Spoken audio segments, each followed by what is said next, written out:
انبیاء سے لے کے آئمہ تک ہر ہستی نے ہمیشہ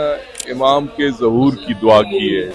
تو کیا وجہ ہے کہ اتنی تعداد میں مومنین ہونے کے باوجود امام کا ظہور نہیں ہو رہا؟ اب یہ ہماری قسمت ہے کہ آیا ہمارے دور میں ہوگا، ہمارے بعد کے دور میں ہوگا۔ اگر ہمارے اندر وہ صلاحیتیں، ہمارے اندر وہ استعداد پیدا ہو جاتی ہے، دعائے عہد کے اندر وہ چیزیں موجود ہیں کہ کس انداز سے ہم نے ظہور کی دعا مانگنی ہے، کس انداز سے ہم نے ظہور کے لیے تیاری کرنی ہے۔ حتیٰ اس میں تو یہ بھی ذکر ہے کہ جو دنیا سے جا چکے ہوں گے ہمیں دعا کرنی چاہیے اس اربعین کے موقع پہ، ہر موقع پہ،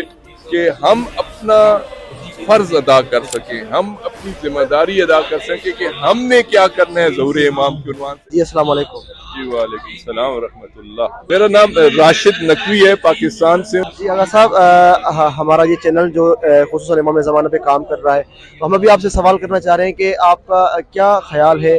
اربعین امام حسین اور امام مہدی کے حوالے سے؟ دیکھیں، انبیاء سے لے کے آئمہ تک ہر ہستی نے ہمیشہ امام کے ظہور کی دعا کی ہے۔ آپ اسلامی تعلیمات سے لے کے قرآنی تعلیمات، انبیاء، مرسلین، علماء جہاں بھی جائیں گے تو آپ کو تعجیل امام زمان کی دعا ضرور ملے گی۔ اس سے مراد یہ ہے کہ بہت ہی اہم کوئی ایشو ہے کہ جس پہ اسلامی تعلیمات بہت زور دیتی ہیں۔ اگر یہ کسی ایک زمانے سے مربوط ہوتا تو یقیناً رسول اللہ کی احادیث میں نہ آتا، یا دیگر ائمہ کی دعاؤں میں اس کا ذکر نہ ہوتا ہے۔ دعاؤں میں ذکر ہونا یا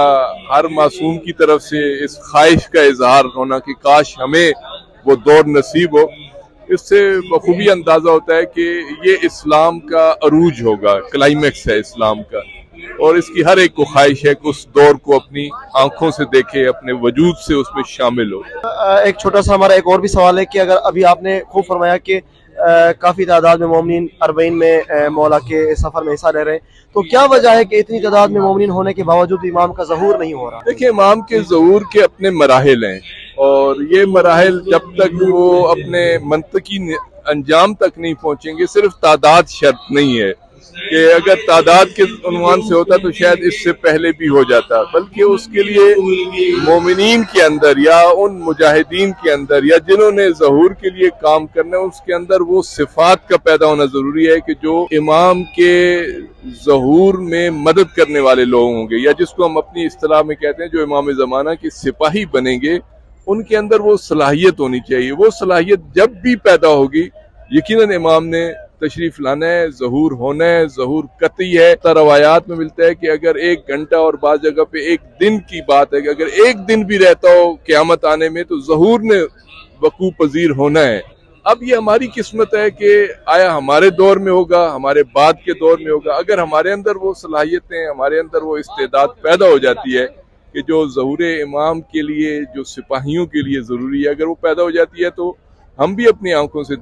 دیکھ سکتے ہیں۔ ہم جو دعائے عہد کی تلاوت کرتے ہیں، دعائے عہد کے اندر وہ چیزیں موجود ہیں کہ کس انداز سے ہم نے ظہور کی دعا مانگنی ہے، کس انداز سے ہم نے ظہور کے لیے تیاری کرنی ہے۔ حتیٰ اس میں تو یہ بھی ذکر ہے کہ جو دنیا سے جا چکے ہوں گے اور ان کے اندر ظہور کی خواہش تھی یا امام کے ساتھ دینے کی تمنا تھی،